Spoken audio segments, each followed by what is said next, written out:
ദൈവവചന ചിന്തയ്ക്ക് ആധാരമായി തിരുവചനത്തിൽ നിന്ന് ചില വേദഭാഗങ്ങൾ വായിച്ച് സഹായിക്കാം. കൊലോസ്യ ലേഖനം 1-ാം അധ്യായം അതിൻ്റെ 3 മുതൽ 8 വരെയുള്ള വേദഭാഗം വായിച്ച് സഹായിപ്പാൻ ഓർപ്പിക്കുന്നു. സുവിശേഷത്തിന്റെ സത്യവചനത്തിൽ നിങ്ങൾ മുമ്പ് കേട്ടതായി സ്വർഗത്തിൽ നിങ്ങൾക്ക് സംഗ്രഹിച്ചിരിക്കുന്ന പ്രത്യാശ നിമിത്തം ക്രിസ്തുയേശുവിൽ നിങ്ങളുടെ വിശ്വാസത്തെയും സകല വിശുദ്ധന്മാരോടും നിങ്ങൾക്കുള്ള സ്നേഹത്തെയും കുറിച്ച് ഞങ്ങൾ കേട്ടിട്ട് നിങ്ങൾക്ക് വേണ്ടി പ്രാർത്ഥിക്കുകയിൽ എപ്പോഴും നമ്മുടെ കർത്താവായ യേശുക്രിസ്തുവിന്റെ പിതാവായ ദൈവത്തിന് സ്തോത്രം ചെയ്യുന്നു. ആ സുവിശേഷം സർവ്വലോകത്തിലും എന്ന പോലെ നിങ്ങളുടെ അടുക്കലും എത്തി. നിങ്ങൾ ദൈവകൃപയെ യഥാർത്ഥമായി കേട്ടറിഞ്ഞ നാൾ മുതൽ നിങ്ങളുടെ ഇടയിൽ എന്ന പോലെ സർവ്വലോകത്തിലും ഫലം കായ്ച്ചും വർദ്ധിച്ചും വരുന്നു. ഇങ്ങനെ നിങ്ങൾ ഞങ്ങളുടെ പ്രിയ സഹവൃത്തിനായ എപ്പഫ്രാസിനോട് പഠിച്ചിട്ടുണ്ടല്ലോ. അവൻ നിങ്ങൾക്ക് വേണ്ടി ക്രിസ്തുവിന്റെ വിശ്വസ്ത ശുശ്രൂഷകനും നിങ്ങൾക്ക് ആത്മാവിലുള്ള സ്നേഹം ഞങ്ങളോട് അറിയിച്ചവനുമാകുന്നു. നമുക്ക് ഒരു നിമിഷം കൊണ്ട് ദൈവസന്നിധിയിൽ പ്രാർത്ഥിക്കാം. മഹത്വാനും പരിശുദ്ധനുമാകുന്ന ഞങ്ങളുടെ ദൈവമേ, നല്ല സന്ധ്യയ്ക്കായിട്ട് ദൈവത്തെ സ്തുതിക്കുന്നു. ഈ പ്രാവശ്യവും ദൈവകൃപയിൽ ശരണപ്പെട്ട ഭാരതപ്പുഴ കൺവെൻഷൻ ആരംഭിപ്പാൻ ദൈവം കൃപ ചെയ്തല്ലോ. അതിൻ്റെ പിമ്പിൽ പ്രവർത്തിച്ച കർത്തൃദാസന്മാരെ, സഹോദരന്മാരെ ശക്തീകരിച്ചതോർത്ത് സ്തോത്രം. ഇന്നു മുതൽ ആരംഭിക്കുന്ന ഈ സുവിശേഷ യോഗം കേൾവിക്കാർക്കും കൂടപ്പെടുന്നവർക്കും അനുഗ്രഹമാക്കി തീർക്കുകയും പ്രിയപുത്രൻ ഈ ദിവസങ്ങളിൽ പിന്നെയും മഹത്വപ്പെടുവാൻ ഇടയാക്കുകയും ചെയ്യണമെന്ന് അവിടുത്തോട് അപേക്ഷിക്കുന്നു. ശബ്ദപരിധിയിൽ ശ്രദ്ധിക്കുന്ന ഏവർക്കും ഇത് അനുഗ്രഹമാക്കി തീർക്കണം. പ്രിയപുത്രനെ ഞങ്ങളെ കൂടി മഹത്വപ്പെടുത്തുകയാണ്. എളിയവനെയും ശക്തീകരിച്ചാട്ടെ. ക്രിസ്തുവേശുവിൻ്റെ നിസ്തുല്യ നാമത്തിൽ തന്നെ ആമേൻ. നമ്മുടെ കരമുയർത്തി ദൈവത്തെ സ്തുതിക്കാം. ഹല്ലേലൂയ. ഈ നല്ല രാത്രി സമയത്തിനായിട്ട് ദൈവത്തെ സ്തുതിക്കുന്നു. ഈ കൺവെൻഷൻ്റെ ചുമതലക്കാരെ എല്ലാവരെയും ഓർത്ത് ദൈവത്തെ മഹത്വപ്പെടുത്തുന്നു. വിശേഷിച്ച് ഇന്ന് രാത്രിയിലെ യോഗാധ്യക്ഷൻ, ഈ ഭാരതപ്പുഴ കൺവെൻഷൻ ദൈവകരങ്ങളിൽ പ്രാർത്ഥിച്ച് സമർപ്പിച്ച് ഏൽപ്പിച്ച ബഹുമാന്യ കർത്തൃദാസൻ, പ്രാർത്ഥനയിൽ സഹായിച്ച ബഹുമാന്യ ദൈവഭൃത്യന്മാർ, ആശംസാവാചകമായി അറിയിച്ച പ്രിയപ്പെട്ടവര്, അനുഗ്രഹിക്കപ്പെട്ടതായ ഗായക സംഘം, വേദിയിലും സദസ്സിലുമായിരിക്കുന്ന എൻ്റെ സഹപടന്മാരായ ദൈവഭൃത്യന്മാർ, വിശേഷിച്ച് നല്ല നിലയിൽ മൈക്ക് ഓപ്പറേറ്റ് ചെയ്യുന്ന മാന്യ സഹോദരന്മാർ,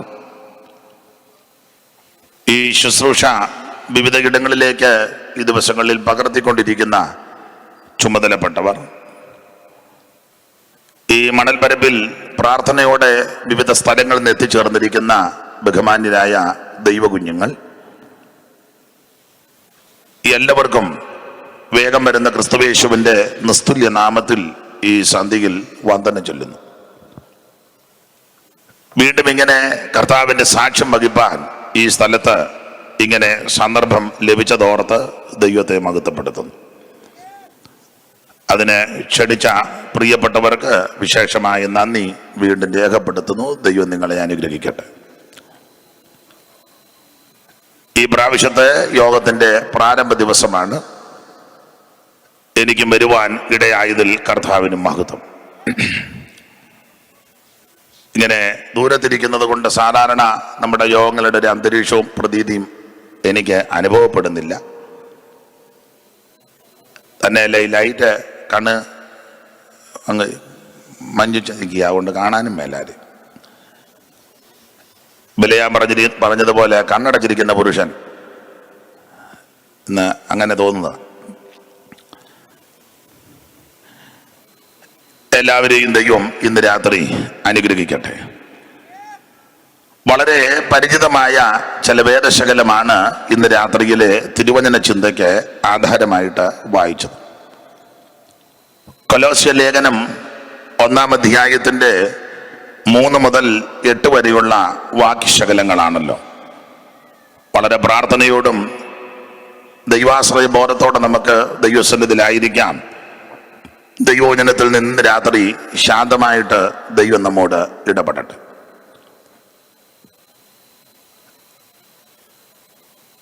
ഒരിക്കൽ കൂടി ആ വേദഭാഗം വായിച്ച് സഹായിക്കണമെന്ന് കർത്തൃനാമത്തിൽ ഓർപ്പിക്കുന്നു.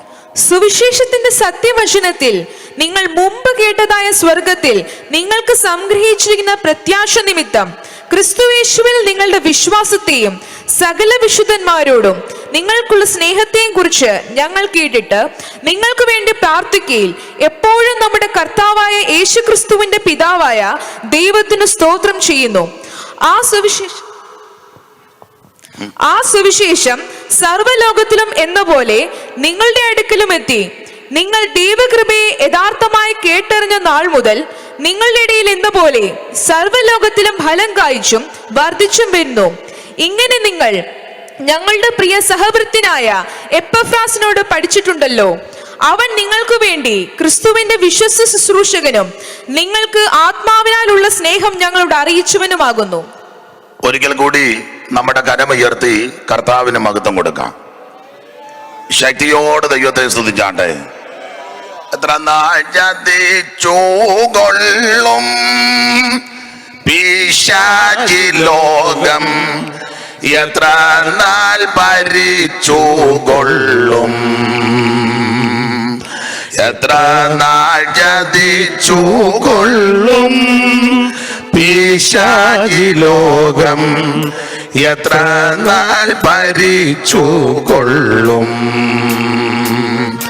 എത്ര നാൾ പറഞ്ഞു കൊള്ളും അപവാദങ്ങൾ ശുദ്ധിമാന്മാരുടെ മേലും,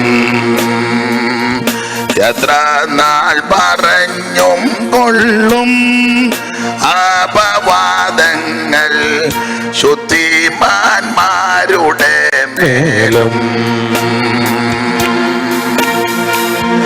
കർത്താവെ നോക്കി കാണുക പാർത്തലത്തിൻ ദുരിതം, കർത്താവെ നോക്കി കാണുക പാർത്തലത്തിൻ ദുരിതം. സാത്താന്റെ ധിക്കാരത്തെ നീക്കുവാനായി പ്രിയ, സാത്താന്റെ ധിക്കാരത്തെ നീക്കുവാനായി പ്രിയ. താമസം എന്താകോ വന്നിടാനേശു, താമസം എന്താകോ, താമസം എന്താകോ വന്നിടാനേശു. കാന്താരവീനാൻ കാത്തിരും എന്റെ മനം, കാന്താനിൻ വരവീനാൻ കാത്തിരും എന്റെ മനം. വെന്തുരുകുന്നു കണ്ണും മങ്ങുന്നു മാനുവേലേ, വെന്തുരുകുന്നു കണ്ണും മങ്ങുന്നു മാനുവേലേ. താമസം എന്താകോ വന്നിടാനേശു, താമസം എന്താകോ. കർത്താവെ നോക്കി കാണോ താമസം എന്താകോ വന്നിടാനേശു, താമസം എന്താകോ, താമസം എന്താകോ വന്നിടാനേശു, താമസം എന്താകോ. ഒരിക്കൽ കൂടി കരമുയർത്തി കർത്താവിന് മഹത്വം കൊടുക്കാം. എനിക്ക് ഈ ലൈറ്റ് ഒന്ന് ഇച്ചിരി കുറയ്ക്കാമെന്നെങ്കിൽ എനിക്ക് ഒക്കത്തില്ലായിരിക്കും അല്ലേ, കണ്ണം കഴിയുമ്പോൾ.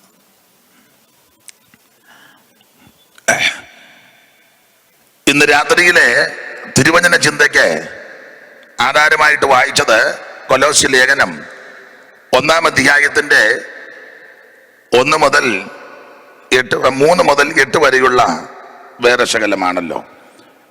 ഈ തിരുവചന ഭാഗം ഓർത്ത് ദൈവത്തെ സ്തുതിക്കുന്നു. ഇന്ന് രാത്രി എല്ലാ പ്രിയപ്പെട്ടവരെയും ദൈവം അനുഗ്രഹിക്കട്ടെ. മുമ്പേ ഓർപ്പിച്ചതുപോലെ ഇങ്ങനെ ഇരിക്കുന്നത് കൊണ്ട് സാധാരണ നമ്മൾ ശുശ്രൂഷിക്കുന്ന നിലയിൽ ഒരു അന്തരീക്ഷവും ഒരു ക്രമീകരണവും വരുന്നില്ല. എന്നിരുന്നാൽ കുഴപ്പമില്ല, ഇനിയിപ്പോൾ ഒരു ദിവസം പശുവിനെ വഴി കെട്ടാന്ന അവിടെ ഇരിക്കട്ടെ.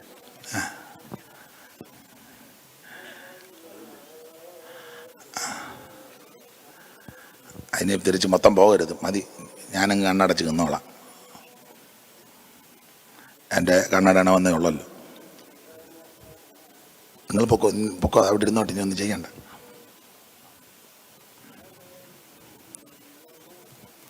അങ്ങോട്ട് നോക്കിയാലേ അത് തന്നെ.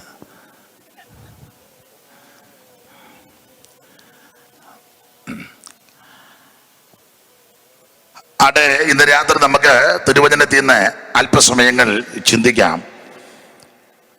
എല്ലാ പ്രിയപ്പെട്ടവരെയും കർത്താവ് അനുഗ്രഹിക്കട്ടെ.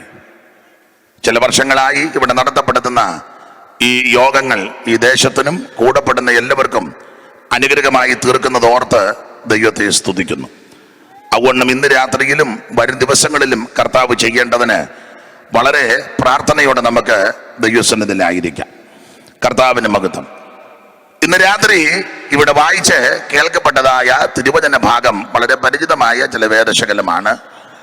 കൊലോസ്യ ലേഖനം 1-ാം അധ്യായത്തിന്റെ 3 മുതൽ 8 വരെയുള്ള വേദശകലങ്ങളാണ്. ഇന്ന് രാത്രി ഈ ഭാഗത്ത് നിന്ന് ചില കാര്യങ്ങൾ ചിന്തിപ്പാനാണ് കർത്താവ് ശരണപ്പെടുന്നത്. ഈ ഭാഗം മൊത്തത്തിൽ പഠിക്കുമ്പോൾ സുവിശേഷത്തിന്റെ 6 വിശേഷതകളാണ് ഈ ഖണ്ഡികയ്ക്കകത്ത് അടങ്ങിയിരിക്കുന്നത്. സുവിശേഷത്തിന്റെ 6 സവിശേഷത അല്ലെങ്കിൽ വിശേഷതകൾ. എവിടെയും പറയാൻ കൊള്ളാവുന്ന, എവിടെയും ഉയർത്താൻ കൊള്ളാവുന്ന, എവിടെയും ഉച്ചസ്ഥരം ഘോഷിപ്പാൻ പറ്റുന്ന ഒന്നേ ഉള്ളൂ. അത് മറ്റൊന്നുമല്ല, സുവിശേഷം. ഏത് സ്ഥലത്തും ഏത് രാജ്യത്തും ഏത് വ്യക്തിയുടെ അടുക്കലും ഏത് ഭവനത്തിലും ഏത് പട്ടണത്തിലും ഏത് സ്ഥലത്തും ഉയർത്താൻ പറ്റുന്ന ഒന്നേ ഉള്ളൂ, അത് സുവിശേഷം. നല്ല വാർത്ത, ഗുഡ് ന്യൂസ്, അത് മറ്റൊന്നുമല്ല, കർത്താവായ യേശു ക്രിസ്തു. നമ്മൾ തിരുവചനത്തിൽ വായിക്കുന്നുണ്ട്, നമുക്കറിയാം. സുവിശേഷം എന്ന് പറഞ്ഞാൽ ചിലർക്ക് പല ധാരണയാ. സുവിശേഷം മതപ്രസംഗമല്ല, ഇതൊരു മതമല്ലല്ലോ. അപ്പോൾ സുവിശേഷം മതപ്രസംഗമല്ല. സുവിശേഷം എന്ന് പറഞ്ഞാൽ തത്വ സംഹിതകൾ നിരത്തുന്നതല്ല. അതൊക്കെ നല്ലതാ, പക്ഷെ അതല്ല സുവിശേഷം. സുവിശേഷം എന്ന് പറഞ്ഞാൽ പ്രത്യയ ശാസ്ത്രങ്ങളല്ല. അതും ചില സന്ദർഭത്തിൽ നല്ലതാ, പക്ഷെ സുവിശേഷം അതല്ല. സുവിശേഷം എന്ന് പറഞ്ഞാൽ സഭകളുടെ ഉപദേശം തെളിയിക്കുന്ന സ്ഥലമല്ല സുവിശേഷം. സുവിശേഷം എന്ന് പറഞ്ഞാൽ ഒരു വ്യക്തിയാണ്, അത് മറ്റാരുമല്ല, കർത്താവായ യേശു ക്രിസ്തു. മാനവജനതയുടെ പാപത്തിന്റെ പരിഹാരത്തിന് സ്വർഗ മഹിമകൾ വെടിഞ്ഞ് ഇകലോകത്തിൽ ഇറങ്ങി വന്ന നസറായനായ യേശു ക്രിസ്തു. പൗലോസ് പറഞ്ഞ പദം, വാക്യം നിങ്ങളിൽ പലർക്കും നമുക്കെല്ലാം മനഃപാഠമാണ്.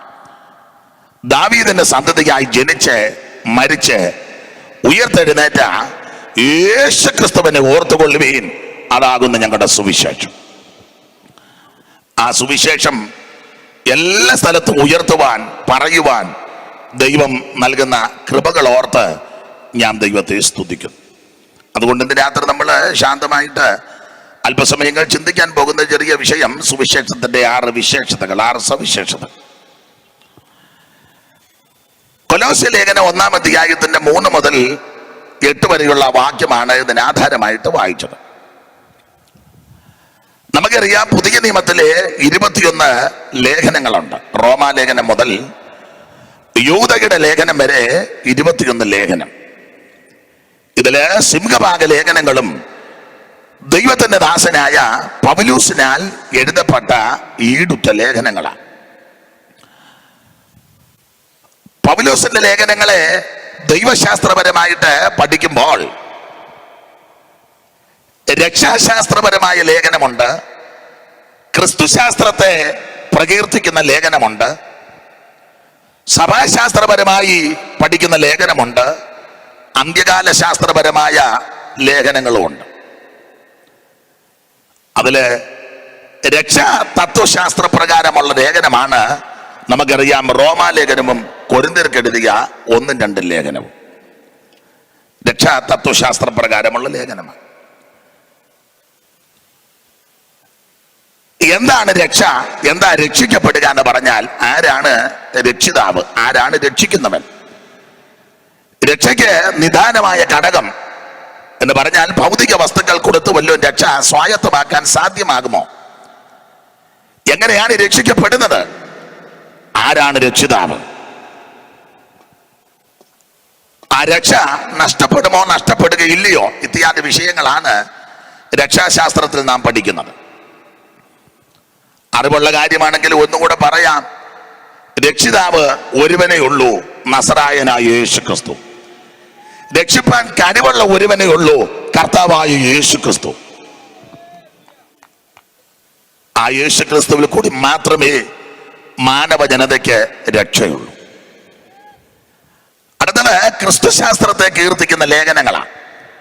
എഫേസ്യർ, ഫിലിപ്പിയർ, കൊലോസ്യർ, ഫിലേമോൻ, ഈ ലേഖനങ്ങളെല്ലാം ക്രിസ്തുശാസ്ത്രത്തെ കീർത്തിക്കുന്ന ഈടുറ്റ ലേഖനമാണ്. യേശു ക്രിസ്തുവിന്റെ ജഡാവതാരം, എന്തിനാണ് ക്രിസ്തു ജഡാവതാരം എടുത്ത് ഈ ഭൂമിയിൽ വന്നത്? ജഡാവതാരം എടുക്കുന്നതിന് മുമ്പ് ക്രിസ്തു ഉണ്ടായിരുന്നു, ആരായിരുന്നു, എവിടായിരുന്നു, എന്തായിരുന്നു? ശേഷമായി ക്രിസ്തുവിന്റെ തിരുപ്പിറവി, തന്റെ ജീവിതം, ജീവിതചര്യകൾ, ശുശ്രൂഷകൾ, താൻ ചെയ്ത അത്ഭുത പ്രവർത്തികൾ, ഒടുവിൽ കഷ്ടാനുഭവം, മരണം, അടക്കം, ഉയർപ്പ്, സ്വർഗാരോഹണം, ഒന്നുകൂടെ പറഞ്ഞാൽ തിരിച്ചുള്ള വരവ്, ഇതെല്ലാം അതിനകത്ത് ഉൾക്കൊള്ളിച്ചിട്ടുണ്ട്. അടുത്തതായിട്ട് സഭാശാസ്ത്രപരമായ ലേഖനമാണ് പൊന്തിഫിക്കൽ ലെറ്റേഴ്സ് എന്ന പൗരോഹിത്യ ലേഖനങ്ങൾ. അതാണ് തിമത്തിയോസിന്റെ 2 ലേഖനവും തീത്തോസിന്റെ ലേഖനവും. സഭാശാസ്ത്രപരമായ ലേഖനം. സഭയിൽ എങ്ങനെ ആയിരിക്കണം, സഭയുടെ നടപടിക്രമം, സഭയുടെ അംഗമാണെന്ന് പറഞ്ഞ് നെടുക നടന്നുകൊണ്ട് കാര്യമാകില്ല, അതിന് നടപടിക്രമങ്ങളുണ്ട്. വല്ലപ്പോഴും ഒരു സഭായത്തിന് വന്നു, ആണ്ടിലൊന്ന് വന്ന് തല കാണിച്ചു വെച്ച് പോയി. കാശും പുത്തനും ഉള്ളയാളാണെങ്കിൽ പുള്ളിക്ക് 5 മിനിറ്റ് കൊടുക്കും. കാശും ഒന്നും ഇല്ലാത്ത ആളാന്നെ ആരും മൈൻഡ് ചെയ്യത്തില്ല. നമ്മൾ പറയാം നമ്മുടെ സഭയുടെ മെയിൻ ആളാ, അവൻ സഭായത്തിന് വന്നിട്ട് 10 ഭാഗം കഴിഞ്ഞു. കാശ് കിടന്ന് തള്ളുന്നതുകൊണ്ടാണ്. അപ്പോൾ നിങ്ങൾ ഉപദേശിമാര് എന്നോട് ചോദിച്ചിരിക്കണം, മസിൽ പിടിച്ചൊന്നും ഇരിക്കരുത്. സ്തോത്രം പറയുകയും നിങ്ങളുടെ അത്ര ഒന്നും ഞാൻ പ്രസംഗിക്കത്തില്ല, അറിയത്തില്ല, എന്നാലും വാശിയൊന്നും പിടിച്ചിരിക്കരുത്. എന്നാൽ ഇവരില്ല അങ്ങ് ദൂരെ ഇരിക്കുന്നതുകൊണ്ടൊരു നല്ലൊരു അന്തരീക്ഷം എനിക്ക് കിട്ടുന്നില്ല. അപ്പം അടുത്തിരിക്കുന്ന നിങ്ങൾ അല്ല, ഞാൻ ഇങ്ങോട്ട് തിരിഞ്ഞായിരിക്കും നീ പ്രസംഗിക്കുന്നത്, വിഷയം മാറ്റും. അപ്പോൾ സഭയ്ക്കകത്ത് നടക്കേണ്ട നടപടിക്രമങ്ങളുണ്ട്. പൗലോസ് ആ കാര്യം വളരെ കർക്കശമായി പറയുകയാ, ഞാൻ വേഗത്തിൽ നിന്റെ അടുക്ക് വരുവാൻ ആശിക്കുന്നു. താമസിച്ചു പോയാലോ സത്യത്തിന്റെ തൂണും അടിസ്ഥാനമുള്ള ജീവനുള്ള ദൈവത്തിന്റെ സഭയാകുന്ന ദൈവാലയത്തിൽ എങ്ങനെ നടക്കണം. അപ്പം അതിന് നടപടിക്രമമുണ്ട്. അതാണ് തിമത്തിയോസിന്റെ 2 ലേഖനവും തീത്തോസിന്റെ ലേഖനവും തരുന്ന പാഠം, സഭാശാസ്ത്രപരമായ ലേഖനം. ഒടുവിലായിട്ട് ലേഖനം പഠിക്കുമ്പോൾ പൗലോസിന്റെ ലേഖനം അന്ത്യകാല ശാസ്ത്രപരമായ ലേഖനമാണ്. അതാണ് തെസ്സലോനിക്കർക്ക് എഴുതിയ 1-2 ലേഖനം. അന്ത്യകാല ശാസ്ത്രം വിസ്തരിക്കേണ്ട ഭാഗമാ. എന്നേക്കാൾ നന്നായിട്ട് നിങ്ങൾക്കറിയാം, കേൾവിക്കാർക്കും പലർക്കറിയാം. എങ്കിലും ഒറ്റ വാക്കി പറയാം. അന്ത്യകാല ശാസ്ത്രമെന്ന് പറയുമ്പോൾ തന്നെ നമ്മുടെ ചിന്തയിൽ വരുന്നത് കർത്താവാകുന്ന യേശു ക്രിസ്തുവിന്റെ വീണ്ടും വരവും അനന്തര സംഭവങ്ങളും. ഇങ്ങനെയാണ് പൗലോസിന്റെ ലേഖനങ്ങളെ സാധാരണ തരംതിരിച്ച് നമ്മൾ പഠിക്കുന്നത്. ഇന്ന് രാത്രി ക്രിസ്തുശാസ്ത്രത്തെ കീർത്തിക്കുന്ന ഒരു ലേഖനമാണ് കൊലോസ്യർക്ക് എഴുതിയ ലേഖനം. യേശുക്രിസ്തുവിന്റെ ദൈവത്വം, യേശുക്രിസ്തു ദൈവമാണ്, യേശുക്രിസ്തു ഏകദൈവമാണ്, യേശുക്രിസ്തു നിത്യദൈവമാണ്, യേശുക്രിസ്തു സത്യദൈവമാണ്, യേശുക്രിസ്തു മാത്രമാണ് ജീവനുള്ള ദൈവം, യേശുക്രിസ്തു മാത്രമാണ് അവൻ ഉയർത്തെഴുന്നേറ്റ ദൈവം, യേശുക്രിസ്തു മാത്രമാണ് ഇന്ന് ജീവിക്കുന്ന ദൈവം. ഒരമ്മ മാത്രം ഇരുന്ന് ഗ്ലോറിയും ഹാലേലിയാൻ പറയുന്നുണ്ട്, ദൈവം അനുഗ്രഹിക്കട്ടെ. ആകെല്ലാം വന്ന് മണലിൽ വെറുതെ കിടക്കുക. അതുകൊണ്ട് നമുക്ക് ചേർന്നൊരു പാട്ട് പാടാം. യേശുക്രിസ്തു ഉയർത്തു ജീവിക്കുന്നു, പരലോകത്തിൽ ജീവിക്കുന്നു. ആമേൻ. യേശു ക്രിസ്തു ഉയർത്തു ജീവിക്കുന്നു, പരലോകത്തിൽ ജീവിക്കുന്നു. ഇഹലോകത്തേക്കാനി വേഗം വരും, രാജരാജരായി വാണിടുവാൻ. ഹല്ലേലൂയ, ജയം ഹല്ലേലൂയ, യേശു കർത്താവ് ജീവിക്കുന്നു. ഹല്ലേലൂയ, ജയം ഹല്ലേലൂയ, യേശു കർത്താവ് ജീവിക്കുന്നു. യേശു ജീവിക്കുന്നതിനാൽ ഞാനും എന്നേക്കും ജീവിക്കയാം. യേശു ജീവിക്കുന്നതിനാൽ ഞാനും എന്നേക്കും ജീവിക്കയാൽ. ഇനി തന്നെ പിരിഞ്ഞൊരു ജീവിതമിൽ എനിക്കെല്ലാം എന്റെ യേശുവത്രേ. ഹല്ലേലൂയ, ജയം ഹല്ലേലൂയ, യേശു കർത്താവ് ജീവിക്കുന്നു. ഹല്ലേലൂയ, ജയം ഹല്ലേലൂയ, യേശു കർത്താവ് ജീവിക്കുന്നു. നമ്മുടെ കരമുയർത്തി കർത്താവിന്റെ മഹത്വം കൊടുക്കാം. ഹല്ലേലൂയ. അപ്പൊ കൊലോസ്യ ലേഖനത്തിൽ പൗലോസ് ഉദ്ദേശിക്കുന്നതും ആശിക്കുന്നതും തെളിയിക്കുന്നതും യേശുക്രിസ്തുവിന്റെ ദൈവത്വം. യേശുക്രിസ്തു ഏകദൈവം, യേശുക്രിസ്തു നിത്യദൈവം, യേശുക്രിസ്തു സത്യദൈവം, യേശുക്രിസ്തു ജീവനുള്ള ദൈവം. പൗലോസ് വേറൊരു ഭാഗത്ത് കൊടുത്ത പദം നമുക്കെല്ലാം മനഃപാഠമാ. മഹാദൈവവും നമ്മുടെ രക്ഷിതാവുമായ യേശുക്രിസ്തു. എനിക്ക് ആ വാക്യം വളരെ താല്പര്യമുള്ളൊരു വാക്യമാണ്. അതൊന്ന് വായിച്ചേര്. തീത്തോസ് 2:11 മുതൽ. സകല മനുഷ്യർക്കും രക്ഷാകരമായ ദൈവകൃപ ഉദിച്ചുവല്ലോ. നാം ഭാഗ്യകരമായ പ്രത്യാശയ്ക്കായിട്ടും മഹാദൈവവും നമ്മുടെ രക്ഷിതാവുമായ യേശുക്രിസ്തുവിന്റെ തേജസ്സിന്റെ പ്രത്യക്ഷതയ്ക്കായിട്ട് കാത്തിരിക്കുന്ന മതി. എല്ലാ ഭാഗവും വായിക്കണ്ട. പറ നമുക്കെല്ലാം വളരെ മനഃപാഠമായ ഒരു വാക്യമാണ്. മഹാദൈവവും നമ്മുടെ രക്ഷിതാവുമായ യേശുക്രിസ്തു. ഈ കാണുന്ന സകല ചരാചരങ്ങളെയും അണ്ടകടാകത്തെയും നിർമ്മിച്ച സർവശക്തനായ ദൈവം, ഈ കാണുന്ന സകലത്തെയും സൃഷ്ടിച്ച ദൈവം, അല്ലാതെ ഒരു ഏരിയ മാത്രം സൃഷ്ടിച്ച ദൈവം അല്ല. ഞാൻ ഈ ഏരിയ സൃഷ്ടിച്ചോളാം, നിങ്ങളെല്ലാം പോയി വേറെ ഏരിയ വല്ലതും സൃഷ്ടിക്കുക. സർവവും സൃഷ്ടിച്ച ദൈവം. അതാണ് വെളിപ്പാട് പുസ്തകം 4-ാം അധ്യായത്തിന്റെ 11-ാമത്തെ വാക്യവും നമുക്ക് മനഃപാഠമാവും. ഒന്ന് വായിച്ചോ. ഇന്ന് വാക്യം വായിച്ചു കുഴയും, എന്നാലും വായിച്ചോ. വാക്യമല്ലേ 4:11 വെളിപ്പാട്. കർത്താവേ, നീ സർവ്വവും സൃഷ്ടിച്ചവനും എല്ലാം നിന്റെ ഇഷ്ടം ഹേതുവാൽ ഉണ്ടായതും സൃഷ്ടിക്കപ്പെട്ടതും ആകയാൽ മഹത്വവും ബഹുമാനവും ശക്തിയും കൈക്കൊള്ളുവാൻ യോഗ്യനെന്നും പറഞ്ഞുകൊണ്ട് തങ്ങളുടെ കിരീടങ്ങളെ സിംഹാസനത്തിന് മുൻപിൽ ഇടും. അപ്പോൾ അവിടെ കർത്താവേ, നീ സർവ്വവും സൃഷ്ടിച്ചവനാ. ഞാൻ നിങ്ങളും ആരാധിക്കുന്ന യേശു ക്രിസ്തുവാണ് സർവത്തെ സൃഷ്ടിച്ചവൻ. ഈ കാണുന്ന സകല ചരാചരങ്ങളെയും അണ്ടകടാകത്തെയും ബ്രഹ്മാണ്ട കൂട്ടിനാട്ടെ നക്ഷത്രങ്ങളെയും എന്ന് വേണ്ട ഭൂചര ഖേചര വസ്തുക്കളെയും സകലത്തെയും സൃഷ്ടിച്ചവൻ നമ്മുടെ കർത്താവാകുന്ന ക്രിസ്തു. കൊലോസ്യ ലേഖനത്തിൽ ആ കാര്യം പൗലോസ് രേഖപ്പെടുത്തുന്നുണ്ട്. 1:15 മുതൽ എന്ന് വായിച്ചേ മോളെ. 1-ാം അധ്യായത്തിന്റെ 15 മുതലുള്ള വാക്യം, അറിവുള്ള വാക്യമെങ്കിലും വായിച്ചു.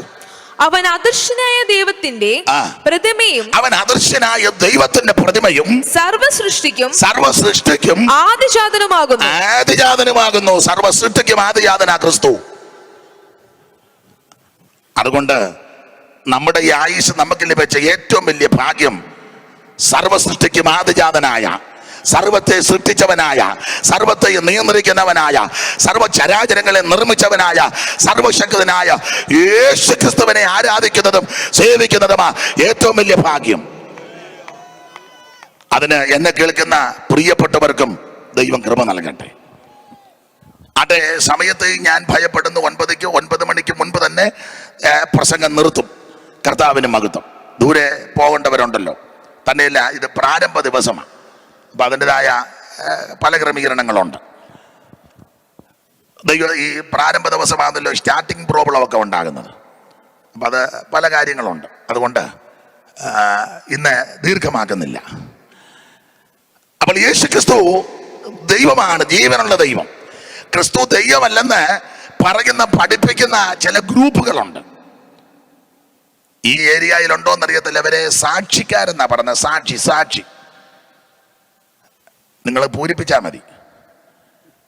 ഏതേലും ഒരു സാക്ഷി ഇവിടെ വന്നിട്ടുണ്ട്, സാക്ഷിക്കുള്ളതാ മുമ്പേ വായിച്ച വാക്യം. അത് ഉറങ്ങിയിരിക്കാതെ അത് കുറിച്ചോണ്ട് പൊക്കോണം. സാക്ഷിക്ക് മഹാദൈവവും നമ്മുടെ രക്ഷിതാവുമായ യേശു ക്രിസ്തു. തോമസ് പറഞ്ഞ പദം നമുക്കെല്ലാം മനഃപ്പാഠമാ. എൻ്റെ കർത്താവും എൻ്റെ ദൈവവുമായുള്ളവേ. യോഹന്നാന്റെ ലേഖനത്തിൽ നമ്മൾ വായിക്കുന്നല്ലോ, അവൻ സത്യദൈവവും നിത്യജീവനുമാണ്. പൗലോസ് വീണ്ടും ക്രിസ്തുവിനെ പറ്റി ഒരു പദം പറയുന്നുണ്ട്. അതും വളരെ ചിന്തനീയമാണ്, നല്ല വാക്യമാണ്, സാക്ഷിക്ക് വളരെ പ്രയോജനം വരുന്ന വാക്യമാണ്. എബ്രായ ലേഖനം 1-ാം അധ്യായത്തിന്റെ 7-ാം വാക്യം. എബ്രായ ലേഖനം 1:7. സാക്ഷി അത് കുറിച്ചെടുത്തോണം.